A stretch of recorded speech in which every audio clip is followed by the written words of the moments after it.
नमस्कार, मैं निगम कुमार अपने YouTube channel biological world by N K Prajapati पर आप सभी का स्वागत करता हूं। आज हम यूपी पीजीटी बायोलॉजी के प्रीवियस ईयर क्वेश्चन को सॉल्व करेंगे।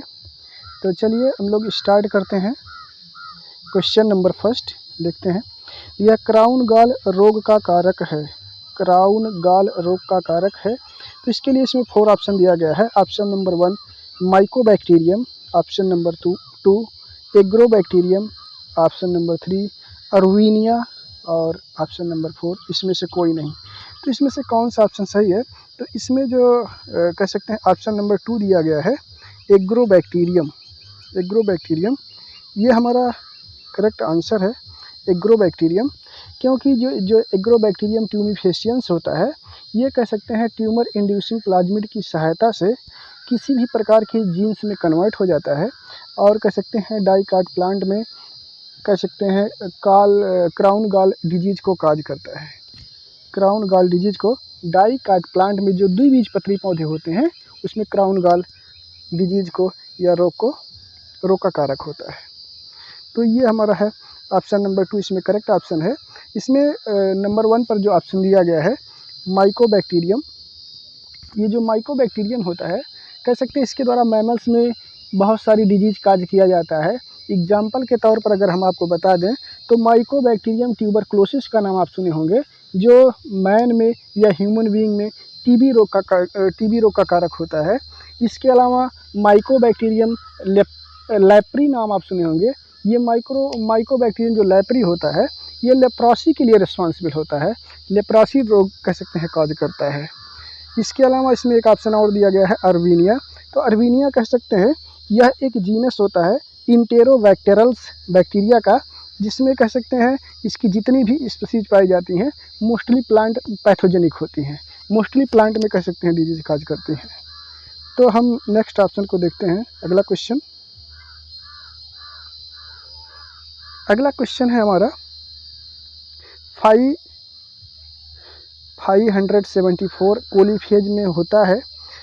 तो यहाँ पर पूछा जा रहा है ऑप्शन नंबर 1 में दिया गया है द्विसूत्री डीएनए होता है, द्विसूत्री आरएनए होता है, एकल सूत्री डीएनए होता है, एकल सूत्री आरएनए होता है।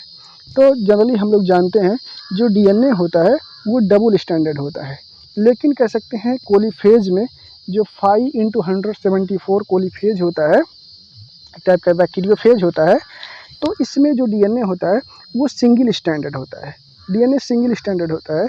तो इसका जो ऑप्शन नंबर 3 है ये इसमें करेक्ट ऑप्शन है। Option number 3 single standard DNA पाया जाता है। तो हम नेक्स्ट अगला क्वेश्चन देखते हैं। अगला क्वेश्चन है हमारा आलू में वाइट रोग की उत्पत्ति का कारण है।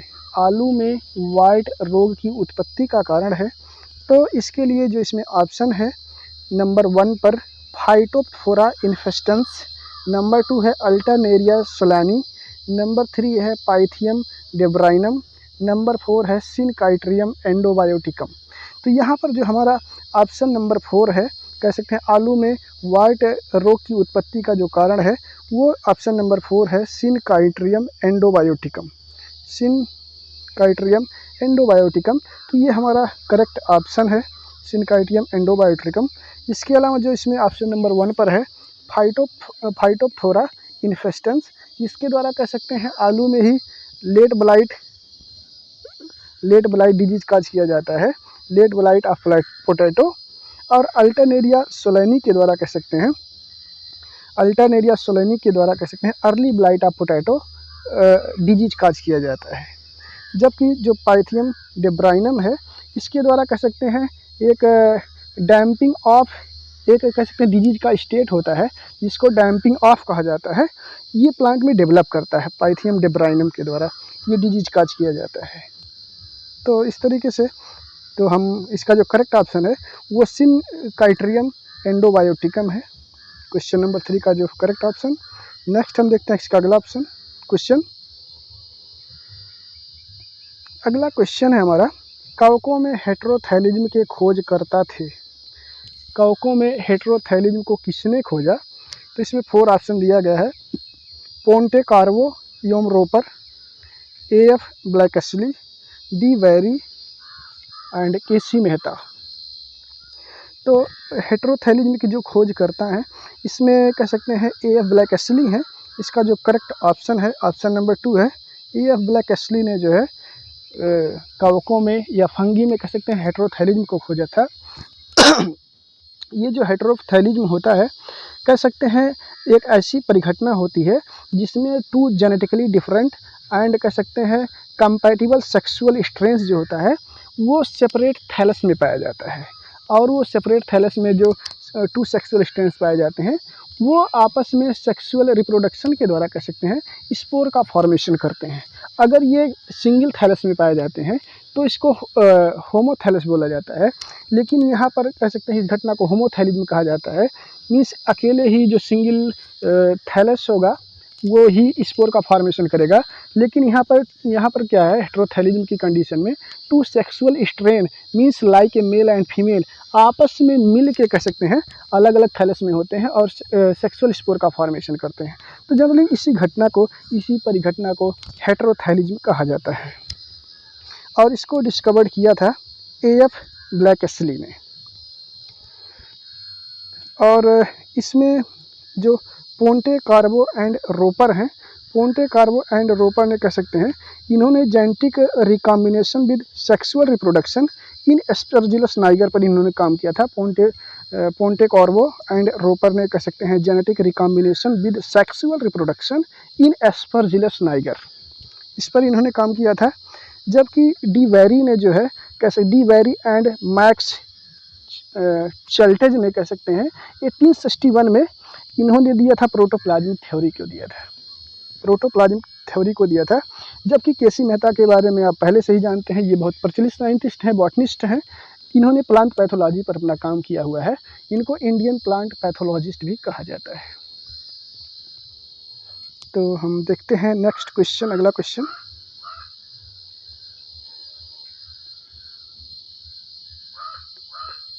अगला क्वेश्चन है हमारा, शैवाल जिसे उच्च प्रोटीन आहार के लिए प्रयोग किया जाता है वह है, शैवाल जिसे उच्च प्रोटीन आहार के लिए प्रयोग किया जाता है। तो इसमें ऑप्शन दिया गया है क्लैमाइडोमोनास, साइटोनेमा, अल्वा, स्पाइरुलिना। तो इसमें जो हमारा करेक्ट ऑप्शन है, करेक्ट ऑप्शन ये कह सकते हैं स्पाइरुलिना है। स्पाइरुलिना को कह सकते हैं उच्च प्रोटीन आहार के लिए प्रयोग किया जाता है। और इसको क्या किया जाता है, इसका जनरली ये सप्लीमेंट डाइट होता है और इसका कल्चर करके ड्राइड करके कह सकते हैं इसका पाउडर बना लिया जाता है। और इसके बाद इसकी एक ग्राम की गोली बनाई जाती है और 1 ग्राम की गोली में कह सकते हैं 60% प्रोटीन होता है। इसके साथ साथ essential vitamins and amino acids इसमें पाए जाते हैं।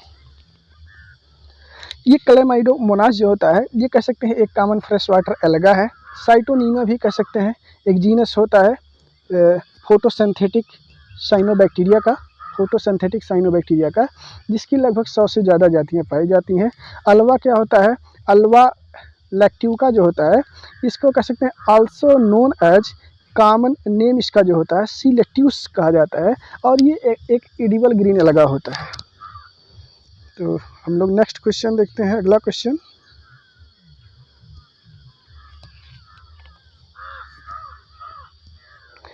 अगला क्वेश्चन है हमारा, अगार को व्यावसायिक स्तर पर किसके सदस्यों से प्राप्त किया जाता है। अगार को व्यावसायिक स्तर पर किसके सदस्यों से प्राप्त किया जाता है। Agar is commercially obtained from the members of. तो इसमें दिया गया है chlorophyceae, cyanophyceae, phaeophyceae and rhodophyceae. तो यहाँ पर जो हमारा करेक्ट ऑप्शन है वो रोडोफाइसी है। रोडोफाइसी के सदस्यों के द्वारा कह सकते हैं हमको अगार व्यावसायिक स्तर पर प्राप्त होता है। ये जो रोडोफाइसी होता है इसको रेड एल्गी के नाम से जाना जाता है। और कह सकते हैं इसमें जो जेलिडियम एंड ग्रासिलेरिया नाम की जो एल्गी होती हैं जनरली, इसी के द्वारा अगार हमको कमर्शियल लेवल पर मिलता है। इसके अलावा जो क्लोरोफाइसी है, क्लोरोफाइसी को जनरली ग्रीन एल्गी के नाम से जाना जाता है। साइनोफाइसी को कह सकते हैं ब्लू ग्रीन एल्गी के नाम से जाना जाता है एंड फियोफाइसी को ब्राउन एल्गी के नाम से जाना जाता है। तो ये डिफरेंट टाइप की अलग ही हैं, लेकिन जो व्यावसायिक स्तर पर अगर कहा जाए, कमर्शियल लेवल पर अगर बात की जाती है तो अगार अगार की, तो यहाँ पर रोडोफाइसी के सदस्यों से प्राप्त किया जाता है। चलिए नेक्स्ट क्वेश्चन हम देखते हैं।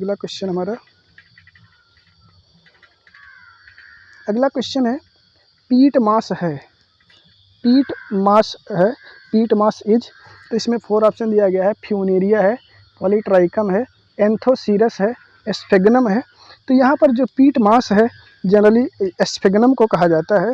Sphagnum is commonly known as peat moss और बॉग मास। तो ऑप्शन नंबर 4 इसमें करेक्ट ऑप्शन है। इसके अलावा कह सकते हैं जो फ्यूनेरिया होता है, फ्यूनेरिया को कॉर्ड मास के नाम से जाना जाता है। फ्यूनेरिया हाइग्रोमेट्रिका को कॉमनली कॉर्ड मास के नाम से जाना जाता है। जबकि पॉलीट्राइकम जो होता है, पॉलीट्राइकम को हेयर कैप मॉस के नाम से जाना जाता है और हेयर मॉस के नाम से जाना जाता है। जबकि जो एंथोसीरस होता है, anthoceros is commonly known as hornwort. Anthoceros को कॉमनली हॉर्नवर्ट के नाम से जानते हैं। तो ये हमारा क्वेश्चन नंबर 7 है। नेक्स्ट क्वेश्चन हम देखते हैं। इसमें करेक्ट ऑप्शन स्फेगनम है। स्फेगनम को पीट मास और बॉग मास के नाम से जाना जाता है। नेक्स्ट क्वेश्चन, अगला क्वेश्चन हमारा पादप जगत के उभयचर हैं। The amphibians of plant kingdom are. पादप जगत के उभयचर, किनको पादप जगत का उभयचर कहा जाता है? तो इसमें ऑप्शन नंबर 1 है ब्रायोफाइट्स, नंबर 2 है टेरिडोफाइट्स, नंबर 3 है जिम्नोस्पर्म्स, नंबर 4 है एंजियोस्पर्म्स। तो यहाँ पर हमारा जो ऑप्शन नंबर 1 है, ऑप्शन नंबर 1 ब्रायोफाइट्स, ये ब्रायोफाइट्स को जो है कह सकते हैं पादप जगत का उभयचर कहा जाता है, या एम्फीबियंस ऑफ प्लांट किंगडम कहा जाता है ब्रायोफाइट्स को। क्यों? क्योंकि इसको फर्टिलाइजेशन के लिए वाटर की आवश्यकता होती है। बिना वाटर के इसमें फर्टिलाइजेशन नहीं होता है। ये जनरली जो ब्रायोफाइट्स होते हैं, ये कह सकते हैं नम दलदली स्थानों पर जनरली पाए जाते हैं या लैंड्स पर पाए जाते हैं। तो इनको फर्टिलाइजेशन के लिए वाटर की आवश्यकता होती है, इसलिए इसको जो है पादप जगत का उभयचर कहा जाता है। इसके अलावा जो टेरिडोफाइट्स होते हैं, टेरिडोफाइट्स को वैस्कुलर क्रिप्टोगैम्स के नाम से जाना जाता है। जो जिम्नोस्पर्म्स होते हैं, इनको नेकेड सीडेड प्लांट्स के नाम से जाना जाता है। जबकि जो एंजियोस्पर्म्स होते हैं, इनको फ्लावरिंग प्लांट्स के नाम से जाना जाता है। तो जो पादप जगत के उभयचर हैं, ये जनरली ब्रायोफाइट्स होते हैं। इनको फर्टिलाइजेशन के लिए वाटर की रिक्वायरमेंट होती है। नेक्स्ट क्वेश्चन हम देखते हैं। अगला क्वेश्चन हमारा एक जलीय ब्रायोफाइट्स है। एक जलीय ब्रायोफाइट है। इसमें दिया गया है रिक्सिया डिस्कलर, रिक्सिया फ्लूटेंस, एंथोसिरस, स्फेगनम। तो यहाँ पर कह सकते हैं जो हमारा करेक्ट ऑप्शन है वो है रिक्सिया फ्लूटेंस। रिक्सिया फ्लूटेंस को जनरली कह सकते हैं, रिक्सिया फ्लूटेंस को हम एक जलीय ब्रायोफाइट के नाम से जानते हैं। ये कह सकते हैं जो रिक्सिया फ्लूटेंस होता है, ये ऐसी सिचुएशन में, ऐसी जगहों पर ग्रो करता है जब ये वाटर में जनरली सबमर्ज्ड कंडीशन में पाया जाता है। तो इसको जनरली कह सकते हैं जलीय ब्रायोफाइट कहा जाता है और सबमर्ज कंडीशन में ये डेवलप करता है। तो ये रिक्सिया फ्लूटेंस है। जलीय ब्रायोफाइट का नाम अगर बात की जाती है जलीय ब्रायोफाइट की, तो ये रिक्सिया फ्लूटेंस होता है। और रिक्सिया की जो जीनस, जितनी भी जीनस हैं, इनको जनरली लीवरवर्ट के नाम से जाना जाता है। और रिक्सिया को ऑर्डर मार्केंसियल्स में रखा गया है, जिसका ऑर्डर है मार्केंसियल्स, इसी के अंतर्गत रिक्सिया को रखा गया है। तो चलिए हम नेक्स्ट क्वेश्चन को देखते हैं। इसमें एंथोसिरस, अभी हमने बताया एंथोसिरस के बारे में। एंथोसिरस को जनरली हॉर्नवर्ट के नाम से जाना जाता है, जबकि स्फेगनम को कह सकते हैं पीट मास के नाम से जाना जाता है और बॉग मास के नाम से जाना जाता है। तो हम लोग नेक्स्ट क्वेश्चन देखते हैं। अगला क्वेश्चन हमारा, किसके तने में ट्रेबेक्युलर अंतस्त्वचा पाई जाती है? किसके तने में ट्रेबेक्युलर अंतस्त्वचा पाई जाती है? तो trabecular endodermis occur in the stem of. तो यहाँ पर जो हमारा करेक्ट ऑप्शन है, करेक्ट ऑप्शन कह सकते हैं, वो है स्लेजिनेला। सिलेजिनेला में कह सकते हैं जो एंडोडर्मिस होती है, एंडोडर्मिस से अटैच एक कह सकते हैं लॉन्ग इलांगेटेड एंडोडर्मस सेल्स पाई जाती हैं और उसी को जनरली ट्रेबेकुली कहा जाता है। तो यहाँ पर ऑप्शन नंबर 2 हमारा करेक्ट ऑप्शन है। ऑप्शन नंबर 2 हमारा करेक्ट ऑप्शन है सिलेजिनेला। जो सिलेजिनेला का तना होता है, इसकी एंडोडर्मिस से लगी हुई कह सकते हैं इलांगेटेड एंडोडर्मस सेल्स पाई जाती हैं और उन्हीं को जनरली ट्राइबेकुली कहा जाता है। तो यहाँ पर पूछा क्या जा रहा है, किसके तने में ट्राइबेकुलर अंतस्त्वचा पाई जाती है। जो एंडोडर्मिस होती है वो ट्राइबेकुली से जुड़ी हुई होती है, तो वो सिलेजिनेला है। ये हमारा करेक्ट ऑप्शन है। तो हम सिलेजिनेला को अगर बात की जाती है सिलेजिनेला के बारे में, तो सिलेजिनेला को commonly known as little club moss के नाम से जाना जाता है। लिटिल क्लब मास के नाम से जाना जाता है और स्पाइक मास के नाम से जाना जाता है। चलिए नेक्स्ट क्वेश्चन हम देखते हैं। अगला क्वेश्चन हमारा क्या है। अगला क्वेश्चन हमारा, निम्नलिखित में से कौन एक वॉकिंग फर्न है। निम्नलिखित में से कौन एक वॉकिंग फर्न है। तो इसमें 4 ऑप्शन दिया गया है, टेरिस, एडियंटम, नेफ्रोलेप्सिस एंड एक्विसिटम। तो इसमें जो हमारा करेक्ट ऑप्शन है, करेक्ट ऑप्शन कह सकते हैं वो एडियंटम है। करेक्ट ऑप्शन जो है वो कह सकते हैं एडियंटम है। एडियंटम को जनरली वॉकिंग फर्न के नाम से जाना जाता है। ऑप्शन नंबर 2 हमारा करेक्ट आंसर है adiantum. Adiantum caudatum is also called walking fern. Walking fern के नाम से जाना जाता है एडियंटम कार्डेटम। इसके अलावा जो इसमें टेरिस दिया गया है, pteris is commonly known as Chinese brake. Chinese brake के नाम से जाना जाता है। टेरिस को हम लोग चाइनीज ब्रैक के नाम से जानते हैं। जबकि जो नेफ्रोलेपिस होता है, नेफ्रोलेपिस को हम स्वॉर्ड फर्न के नाम से जानते हैं। स्वॉर्ड फर्न और मैचो फर्न के नाम से जानते हैं। जबकि जो एक्विसिटम होता है, equisetum is commonly known as horsetail. Equisetum को हम लोग हॉर्स टेल के नाम से जानते हैं, घोड़े की पूंछ के नाम से जानते हैं। हॉर्स टेल कहा जाता है इक्विसिटम को। तो चलिए हम अगला क्वेश्चन देखते हैं। हम नेक्स्ट क्वेश्चन,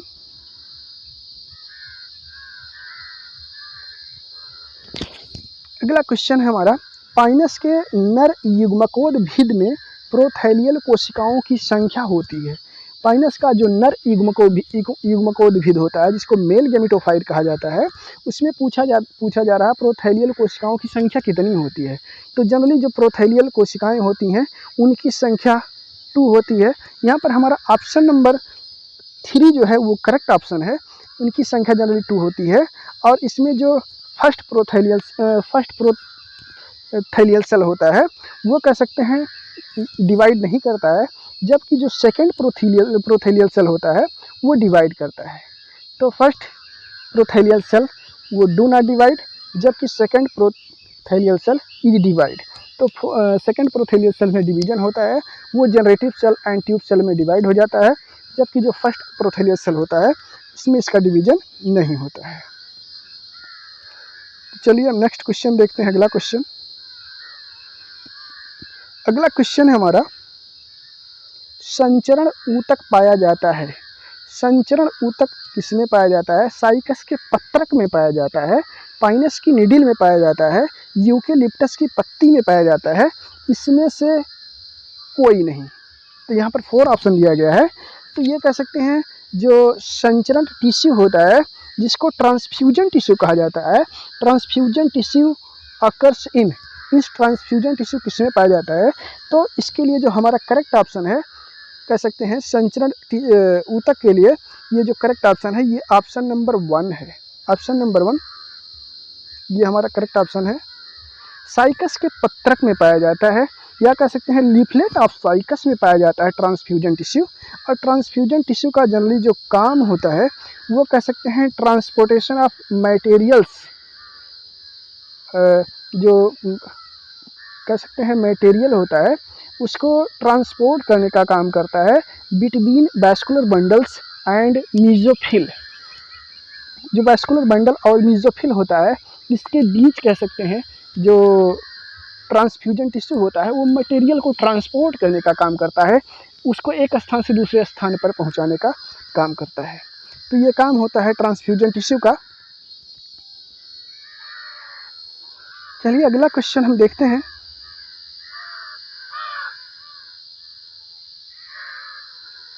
अगला क्वेश्चन है हमारा, साइकस तथा कोनिफर्स के मध्य संयोजक कड़ी है।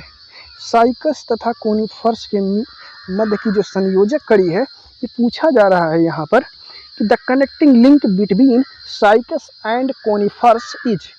तो साइकस और कोनिफर्स के मध्य की जो संयोजक कड़ी है या संयोजी कड़ी है वो क्या है। तो यहाँ पर जो करेक्ट ऑप्शन है इसके लिए वो हमारा ऑप्शन नंबर 3 है, जिसको जिंको कहा जाता है। जिंको बाइलोबा कह सकते हैं। ये कनेक्टिंग लिंक होता है बिटवीन साइकस एंड कोनिफर्स। इसको कह सकते हैं लिविंग फॉसिल्स के नाम से जाना जाता है, लिविंग फॉसिल के नाम से जाना जाता है। और इसकी कह सकते हैं कुछ living and non living species generally present हैं आज के प्रेजेंट टाइम में। तो ये जिंगो बाइलोबा कह सकते हैं हमारा करेक्ट ऑप्शन है, जिंगो जिसको कहा जाता है। ये कनेक्टिंग लिंक है बिटवीन साइकस एंड कोनिफर्स। तो चलिए हम इसको मेडन हेयर ट्री के नाम से भी जाना जाता है, जिंको को, जिसको हम लिविंग फॉसिल बोल रहे हैं, जिंको बाइलोबा। तो ये हमारा करेक्ट ऑप्शन है। चलिए नेक्स्ट क्वेश्चन हम देखते हैं। अगला क्वेश्चन,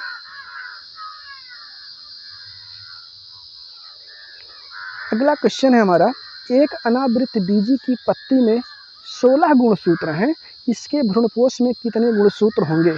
यहाँ पर पूछा जा रहा है एक जो जिम्नोस्पर्म है उसकी जो लीव्स है इसमें 16 क्रोमोसोम पाए जा रहे हैं, तो उसका जो एंडोस्पर्म है उसमें कितने क्रोमोसोम प्रेजेंट होंगे। तो आपको पता है जो जिम्नोस्पर्म की लीव्स होती है जनरली वो डिप्लॉयड होती है। जिम्नोस्पर्म की जो लीव्स होती है वो जनरली डिप्लॉयड होती है।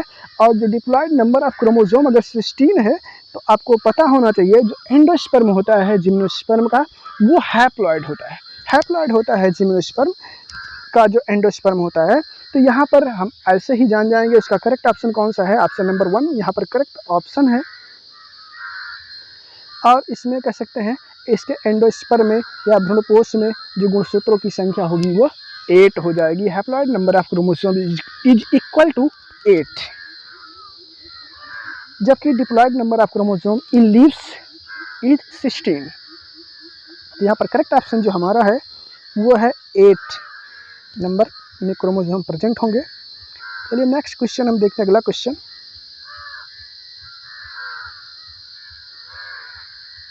अगला क्वेश्चन है हमारा, डॉग लाइकेन किसका सामान्य नाम है। Dog lichen is the common name of. Dog lichen जो होता है किसका सामान्य नाम है।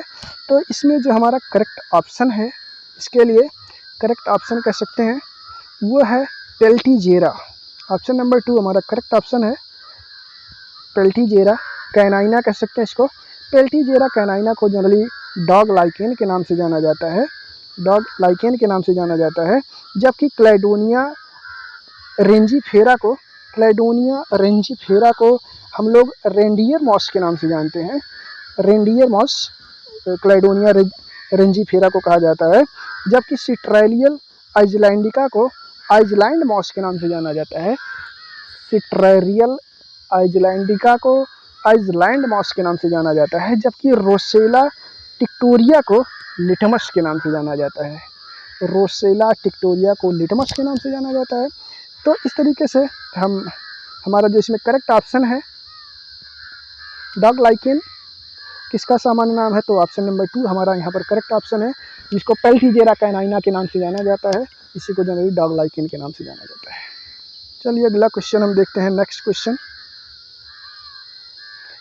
अगला क्वेश्चन है हमारा, लेगुमिनोसी कुल को 3 उपकुलों में बांटने का आधार है। किस आधार पर जो फैमिली लेगुमिनोसी है उसको 3 सब फैमिलीज में डिवाइड किया गया है। तो इसमें ऑप्शन जो दिया गया है हमारा, नंबर 1 बाह दलपुंज, नंबर 2 दलपुंज एवं पुमंग, नंबर 3 जायांग, नंबर 4 बाह दलों एवं दलों का विन्यास। तो यहाँ पर जो हमारा करेक्ट ऑप्शन है वो ऑप्शन नंबर 2 है, दलपुंज एवं पुमंग। दलपुंज एवं पुमंग के आधार पर कह सकते हैं सब फैमिली लेगुमिनेसी को 3 सब फैमिलीज में कैटेगराइज किया गया है या इसको बांटा गया है 3 सब फैमिलीज में।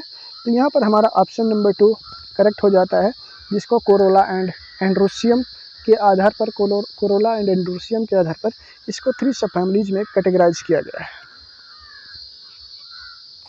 तो चलिए नेक्स्ट क्वेश्चन हम देखते हैं। अगला क्वेश्चन हमारा क्या है? अगला क्वेश्चन हमारा निम्नलिखित में से कौन सबसे बड़ा कुल है? निम्नलिखित में से कौन सबसे बड़ी फैमिली है, लार्जेस्ट फैमिली? तो यहाँ पर 4 फैमिलीज का नाम दिया गया है। Number 1 Liliaceae, number 2 Solanaceae, number 3 है कुकुरबिटेसी एंड नंबर 4 है एस्टेरेसी। तो यहाँ पर कह सकते हैं जो ऑप्शन नंबर 4 है, ऑप्शन नंबर 4 जिसको एस्टेरेसी के नाम से जाना जाता है, एस्टेरेसी को जनरली कंपोजिटी के नाम से भी जाना जाता है। फैमिली जो एस्टेरेसी है इसको कंपोजिटी के नाम से भी जाना जाता है और ये लार्जेस्ट फैमिली होती है, कह सकते हैं प्लांट किंगडम की लार्जेस्ट फैमिली होती है। और कह सकते हैं ये जो फ्लावरिंग प्लांट्स होते हैं इसके लगभग 900 जेनरा पाए जाते हैं। इस फैमिली एस्टेरेसी के 900 जेनरा पाए जाते हैं एंड 13,000 स्पीसीज पाई जाती हैं इस एस्टेरेसी फैमिली की आर कंपोजिटी फैमिली की।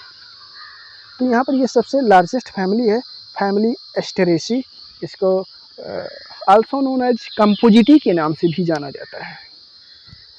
अगला क्वेश्चन हम देखते हैं। नेक्स्ट हमारा क्या है? अगला क्वेश्चन है हमारा पाइपस किसका रूपांतरण है? पाइपस इज ए मॉडिफिकेशन ऑफ। तो पाइपस जो होता है कह सकते हैं ये जनरली कैलिक्स का रूपांतरण होता है, कैलिक्स का मॉडिफाइड रूप होता है। तो यहाँ पर जो ऑप्शन नंबर 1 है ये हमारा करेक्ट ऑप्शन है, बाह्यदलपुंज। बाह्यदलपुंज यानी कैलिक्स का मॉडिफाइड फॉर्म होता है और इसी को जनरली पाइपस कहा जाता है। ये कह सकते हैं जो ओवरी होती है, ओवरी के टॉप पर ये कह सकते हैं हेयरी स्ट्रक्चर्स और ब्रिस्टल लाइक स्ट्रक्चर का फॉर्मेशन करता है और वही hairy structure, hair like structures और ब्रिस्टल्स की जैसा स्ट्रक्चर ही जनरली क्या कहलाता है? पाइपस कहलाता है। तो ये कैलिक्स का ही मॉडिफाइड फॉर्म होता है।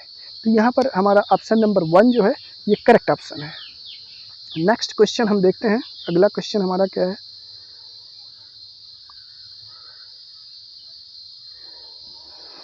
अगला क्वेश्चन है हमारा हींग जिस पौधे से प्राप्त की जाती है वह किस कुल से संबंधित है?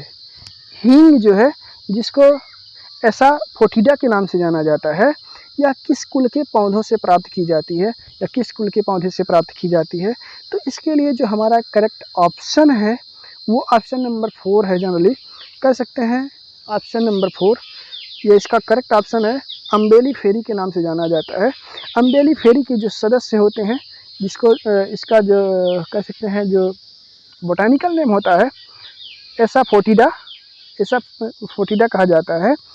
इसके कह सकते हैं रूट में जनरली इंसिजन बना दिया जाता है, एक टाइप की कटिंग बना दी जाती है और इससे एक टाइप के लैटेक्स का सिक्रीशन होता है और यही जो लैटेक्स होता है जनरली वो कह सकते हैं वो हींग होता है। और हींग को कह सकते हैं कमर्शियल लेवल पर अगर देखा जाए तो इसी अम्बेली फेरी के सदस्यों से प्राप्त किया जाता है, या कह सकते हैं एफोटिडा से जो है ऑब्टेन किया जाता है, एफोटिडा प्लांट से ऑब्टेन किया जाता है जो अम्बेली फेरी फैमिली का एक मेंबर होता है। अब जैसे कह सकते हैं तो आज के प्रैक्टिस सेशन में हम सिर्फ 20 क्वेश्चन को सॉल्व कर रहे हैं। हम नेक्स्ट प्रैक्टिस सेशन में इसके आगे के क्वेश्चन को लेकर आएंगे। तो आज के लिए बस इतना ही। Thank you, thanks for watching.